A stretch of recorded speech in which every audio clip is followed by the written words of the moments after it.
स्वागत है आप सभी का आज के हमारे इस वीडियो में। और आज के वीडियो में आप सभी को बताने वाले हैं कि जल जीवन मिशन योजना के अंतर्गत fitter, plumber, electrician, pump operator, राजमिस्त्री आदि कई ट्रेंड पर आवेदन लिए गए थे।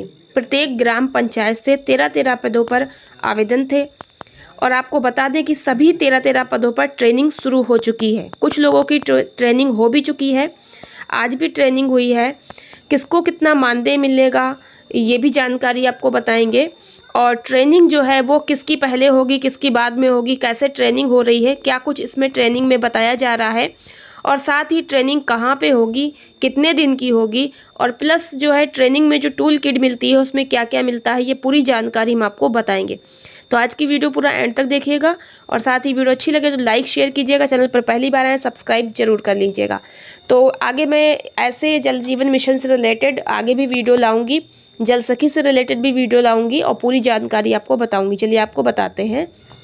देख सकते हैं आप कि जल जीवन मिशन के तहत गाँव में घर घर शुद्ध पेयजल पहुँचाने की योजना के बेहतर संचालन की कमान उसी गाँव के लोगों के कंधे पर होगी। इसके लिए 13-13 ग्रामीणों का चयन कर उन्हें प्रशिक्षित किया जाएगा।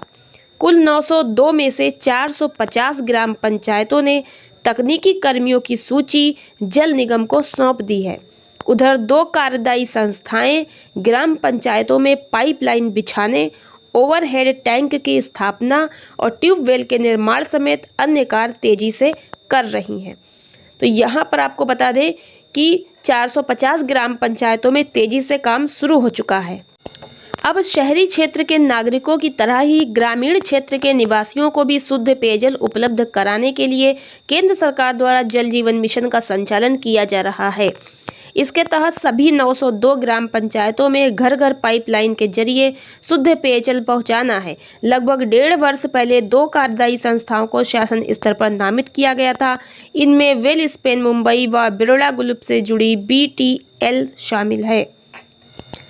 वेल स्पेन को 62 जबकि BTL को 840 ग्राम पंचायत में योजना के तहत काम कराने की जिम्मेदारी सौंपी गई। शासन ने के निर्देश पर काम जारी है। ट्यूबवेल के उपकरणों व पाइपलाइन में आई किसी भी गड़बड़ी को समय रहते दूर करने के लिए प्रत्येक ग्राम पंचायत में 13-13 तकनीकी कर्मियों का चयन किए जाने को हरी झंडी शासन ने प्रदान की थी। इनमें 2 प्लम्बर हैं, 2 electrician, 2 fitter, 2 pump operator, 2 motor mechanic व 3 राजमिस्त्री शामिल हैं। जल निगम कार्यालय के अनुसार अब तक 450 ग्राम पंचायतों ने 13-13 तकनीकी कर्मियों की सूची उपलब्ध करा दी है। बाकी ग्राम पंचायतों से भी शीघ्र ही तकनीकी कर्मियों की सूची उपलब्ध करा दी जाएगी। इसके बाद सभी कर्मियों को विशेष प्रशिक्षण दिया जाएगा। यानी कि अभी तक 450 ग्राम पंचायतों से ही आवेदन हुए हैं और बाकी की ग्राम पंचायतों में आवेदन अभी बाकी हैं, जहां से प्रधान अपनी इच्छानुसार सूची बनाकर जिन्हें उचित समझेंगे उसका नाम भेजेंगे। यदि आप इसमें कार्य करना चाहते हैं तो प्रधान से मिलकर अपना नाम सूची में शामिल करा सकते हैं, अगर आपकी ग्राम पंचायत से अभी तक जल जीवन मिशन में आवेदन नहीं भेजे गए हैं। तो यहाँ पर आपको बता दें प्रत्येक ग्राम पंचायत से 13-13 पदों पर आवेदन लिए गए थे और ट्रेनिंग जो है शुरू हो गई है। जहाँ जहाँ से आवेदन प्राप्त हो चुके थे वहाँ वहाँ ट्रेनिंग शुरू कर दी गई है। तो सबसे पहले राजमिस्त्री की ट्रेनिंग कराई जाएगी, क्योंकि टंकी बनाने का काम शुरू होगा। जब टंकी बन जाएगी तभी आगे पाइपलाइन वगैरह बिछाने का कार्य शुरू होगा। तो सबसे पहले राजमिस्त्री की ट्रेनिंग, उसके बाद इलेक्ट्रीशियन की ट्रेनिंग, क्योंकि बिजली वगैरह के जो भी कार्य है विद्युत का वो सब इलेक्ट्रीशियन को देखना होगा। और उसके बाद पाइपलाइन वगैरह बिछाना है तो प्लम्बर और फिटर का काम होगा। और उसके बाद जो है मोटर मैकेनिक का भी काम होगा। उसके बाद कहीं पंप ऑपरेटर का होगा। तो बारी बारी ट्रेनिंग दी जा रही है। सबसे पहले राजमिस्त्री की ट्रेनिंग हुई है, फिर इलेक्ट्रीशियन की ट्रेनिंग हुई है, फिर प्लम्बर फिटर की, मोटर मैकेनिक की, ये सब ट्रेनिंग बारी बारी होती जाएंगी। तो ट्रेनिंग ब्लॉक स्तर पर होती, हो सकता है कि आपके यहाँ जिले स्तर भी ट्रेनिंग कराएं, लेकिन ब्लॉक पर ट्रेनिंग होती है, ठीक है। और ट्रेनिंग जो है वो केवल 1 दिन होती है। एक दिन ट्रेनिंग के लिए बुलाया जाता है और ट्रेनिंग वहीं पर देने के बाद आपको टूल किट दे दी जाती है। जिस ट्रेंड में आपकी ट्रेनिंग होगी उसी ट्रेंड के सारे टूल किट आपको मिलेंगे। टूल किट में क्या क्या होता है, कौन कौन से औजार, कौन कौन से सामान होते हैं, क्या क्या चीज़ें उसमें निकलती हैं, पूरा बैग में क्या होता है, ट्रेनिंग में कैसे ट्रेनिंग देते हैं, क्या क्या मिलता है, ये आपको मेरी नेक्स्ट वीडियो में देखने को मिलेगा। और मैं उसमें आपको पूरी टूल किट दिखाऊंगी, सारे औजार दिखाऊंगी कि उसमें क्या कुछ मिला हुआ है, ट्रेनिंग कैसे हुई थी। तो इसके लिए आप मेरी नेक्स्ट वीडियो देखिएगा। तो जल्दी ही मैं वीडियो अपलोड करने की कोशिश करूंगी, थोड़ा नेट की प्रॉब्लम हो जाती है, बाकी मैं जल्दी से जल्दी वीडियो अपलोड करने की पूरी कोशिश करूंगी।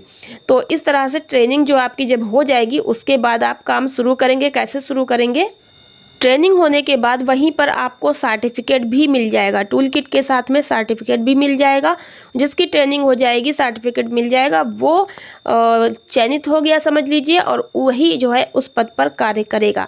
तो प्रत्येक ग्राम पंचायत से ही सरकार इन बाकी जितनी भी ट्रेंड 13 हमने बताई हैं सभी ट्रेंडों पर रखे जा रहे हैं, ताकि जब भी आवश्यकता पड़े तुरंत गाँव से व्यक्ति को बुलाकर काम कराया जा सके। इसीलिए गाँव के लोगों को ही ये नौकरी दिया जा रहा है। अब इसमें बहुत से लोगों को मानदेय को लेकर है, जो कि आप लोग पूछते कितना मिलेगा कितना मिलेगा। प्रशिक्षण प्राप्त करने वाले तकनीकी कर्मी किसी नियमित मानदेय या वेतन के हकदार नहीं होंगे। कोई आकस्मिक गड़बड़ी होने पर गांव में रह रहा जो भी प्रशिक्षित कर्मी मिलेगा उसे ग्राम पंचायत की तरफ से काम के हिसाब से भुगतान कराकर गड़बड़ी दूर करा ली जाएगी। इससे समय की बचत तो होगी ही, गड़बड़ियों को भी तत्परतापूर्वक दूर कराया जा सकेगा। सभी तकनीकी कर्मियों को प्रत्येक विकास खंड कार्यालय पर विशेष प्रशिक्षण दिया जाएगा। देखिए, विकास खंड कार्यालय लिखा है, यानी कि ब्लॉक पर ही आपकी ट्रेनिंग होगी, ब्लॉक पर ट्रेनिंग दी जाएगी या फिर जिले पर ट्रेनिंग हो सकती है। ठीक है, इसके लिए शासन से ही हरदोई की एक सोसाइटी को जिम्मेदारी सौंपी गई है। मतलब हर जगह अलग अलग कंपनी है, जो जहां जिसकी होगी वो अपने वैसे ही ट्रेनिंग देगी। सभी ग्राम पंचायतों से तकनीकी कर्मियों की सूची मिल जाने के बाद उनका प्रशिक्षण प्रारंभ कर दिया जाएगा और जिसका प्रशिक्षण हो जाएगा वही काम करेगा। तो प्रधान जी जिसकी भी लिस्ट बनाकर भेज देंगे, लिस्ट में जिसका नाम भेज देंगे, जिस पद पर जिसको भी लिखकर भेजेंगे उस पद पर उसकी ट्रेनिंग हो जाएगी और ट्रेनिंग के बाद आपको सर्टिफिकेट मिल जाएगा, टूल किट मिल जाएगी और आप कार्य करने के योग्य हो जाएंगे। जब ट्रेनिंग मिल जाएगी उसके बाद जब काम शुरू होगा तब आपको बुलाकर काम सौंप दिया जाएगा। तब तक आप अपने घर पे रहेंगे। जैसे ही काम आपके गांव में टंकी बनने का शुरू होता है आपका काम भी शुरू हो जाएगा। जब जिसकी ज़रूरत पड़ेगी उसको बुला लिया जाएगा। तो यहाँ पर ये चीज़ें मैंने आपको स्पष्ट कर दी हैं। ठीक है, और जानकारी के लिए आप और वीडियोस देखिएगा जो मैंने अपलोड कर दी हैं पहले से, लिंक नीचे डिस्क्रिप्शन में आपको मिलेगा। ज़रूर से ज़रूर बाकी जो वीडियो पहले मैंने अपलोड की वो ज़रूर देख लीजिएगा।